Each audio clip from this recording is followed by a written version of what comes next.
Hey guys, welcome to Zikias of Science. Today we are going to discuss some MCQs about switchgear and protection. So without skipping, watch the video till the end.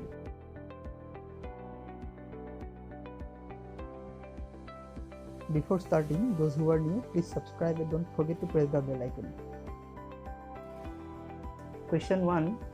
Short circuit currents are due to a single phase to earth fall, B. Phase to phase fall, C. All the three phases to earth fall, D.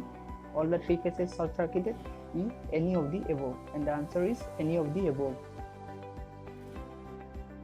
2. The most serious consequence of a major uncleared short circuit fault can be A.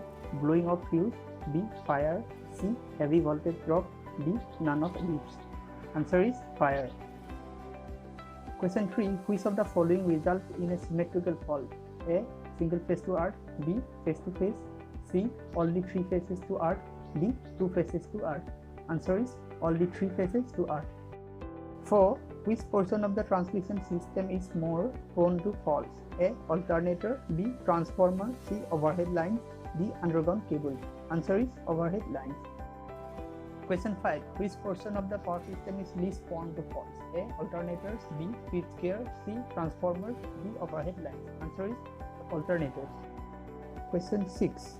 The magnitude of fault current depends upon A. Total impedance up to fault, B. Voltage at the fault point, C. Load current being supplied before occurrence of fault, D. Both A and B. Answer is both A and B. Question 7. The most common type of fault is A. Single phase to ground, B. Phase to phase, C. Two phase to ground, D. Three phase to ground. Answer is single phase to ground. Question 8. The maximum short circuit current occurs in the case of A. Three phase bolted fault, B. Double line to ground fault, C. Line to line fault, D. Single line to ground fault.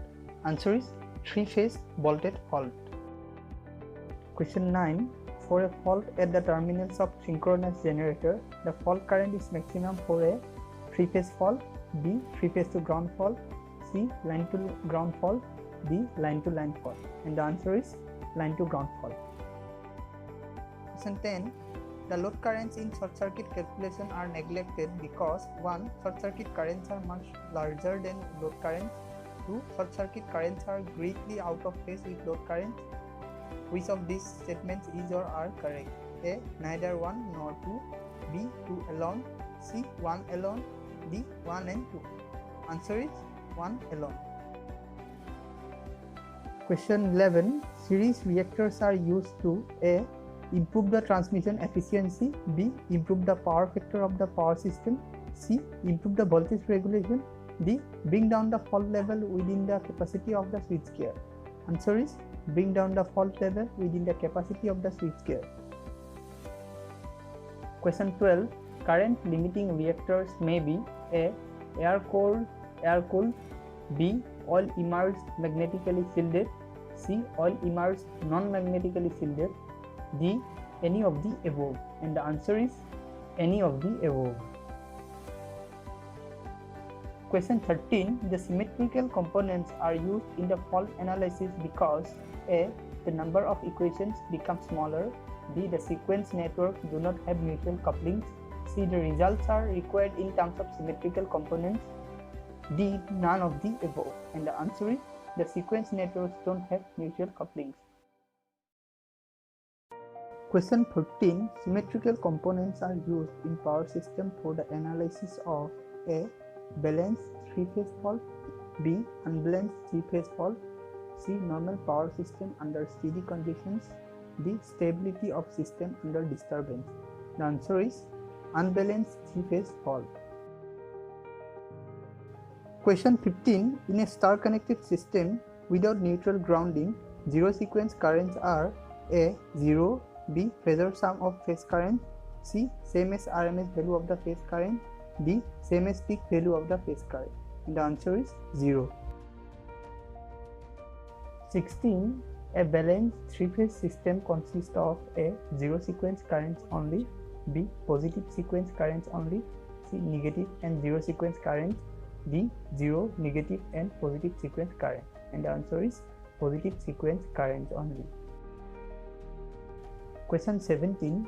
The positive sequence current of a transmission line is A. Always 0, B. 1/3 of negative sequence current, C. Equal to negative sequence current, D. 3 times negative sequence current.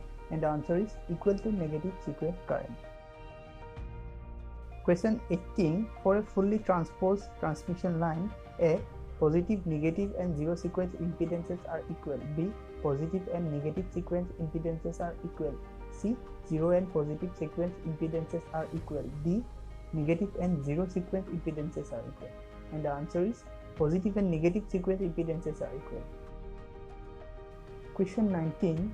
In an untransposed three-phase transmission line, A. The sequence network do not have mutual coupling. B. A positive sequence current may cause a negative sequence voltage drop. C. The sequence impedance matrix is diagonal. D. None of the above. And the answer is a positive sequence current may cause a negative sequence voltage drop. Question 20. In case of an unbalanced star-connected load supplied from an unbalanced three-phase three-wire system, load currents will consist of A. Positive sequence components, B. Negative sequence components, C. Zero sequence components, D. Only A and B. And the answer is only A and B. And that is it for today. Thanks for watching. Check out the other videos also. Please subscribe and share the video with your friends. If you have any queries, please let me know in the comment section. Then I'll get back to you. See you till the next time. Bye.